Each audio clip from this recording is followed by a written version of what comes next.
You know, so many times we hear or we see, we witness in the altars or in the pools. We get to witness firsthand when God opens up a blind eye like he did for Rochelle, when he opens up a deaf ear like he did for Miss Betty.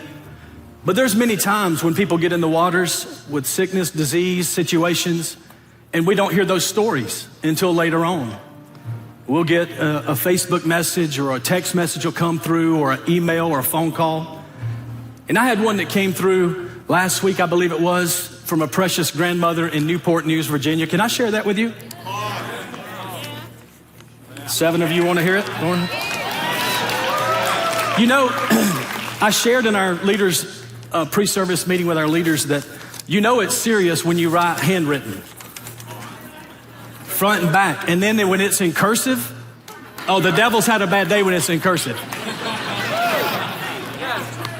The grandmother had been watching for 5 or 6 years and desperately wanted to get here. The grandson started watching with her, and then they both ended up deciding to come, and it was week 315, which was February the 18th, 2024. And so she wrote, and she said, I wanted to share Ryan's story with you. This is Ryan here. We've got a picture of Ryan. We've tried for a long time. We were finally able to get down to the North Georgia Revival, week 315. Ryan had autism, diagnosed when he was 18 months old. Autism, 18 months old. And eczema all over his body since he was a newborn. But Ryan had a vision of being healed. And I'm skipping through 6 pages, you understand. Ryan had a vision of being healed. Over and over, he said the same thing. When we go to the North Georgia Revival, and when I get in the #1 tank, and when Pastor Marty baptizes, and when I get healed, then I will turn around and tell everybody what Jesus has done for me. That's him.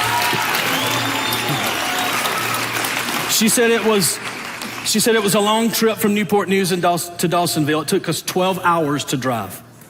Ryan was so anxious. He had to be doing something, watching something, playing something, doing something. So we had to stop 1.5 to every 2 hours. So I'm going to fast forward to after his baptism, he goes back home.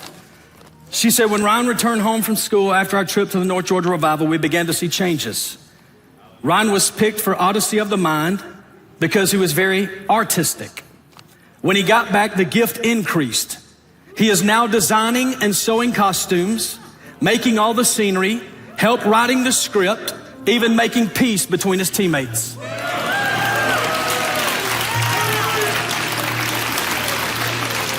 She said, Ryan came home and told me, Grandma, I got an A in math test and an A on a writing test. And I said, well, that's really good. That's awesome, Ryan.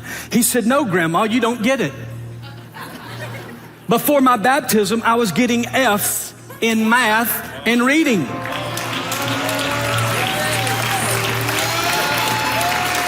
But by the end of the 3rd quarter of school, he was on the AB honor roll. By the fourth quarter, he was on the all A honor roll.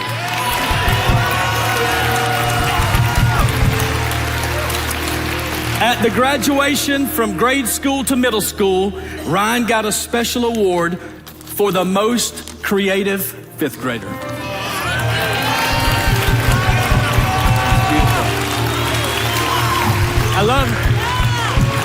I love what she told me. She said, Marty, that Sunday morning we came on week 315, we came that Sunday morning and Ryan gave his life to Jesus that Sunday morning.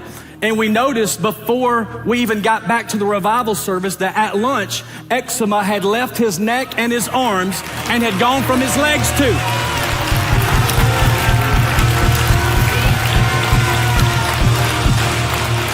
We have good news for you. I don't know if y'all need to turn me up. I got good news.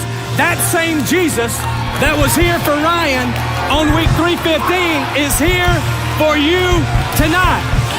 Jesus healed cancer, diabetes, fibromyalgia, blindness, deafness. He even made the mute to speak. He'll do it again. Look at somebody and say, he'll do it again. He will do it again. He's going to do it tonight. We're going to witness it. How many of you believe that? Come on, we believe you. Lift your hands all over the room. Lift your hands. Jesus, Light of heaven, come, move among your people. Oh, oh, oh,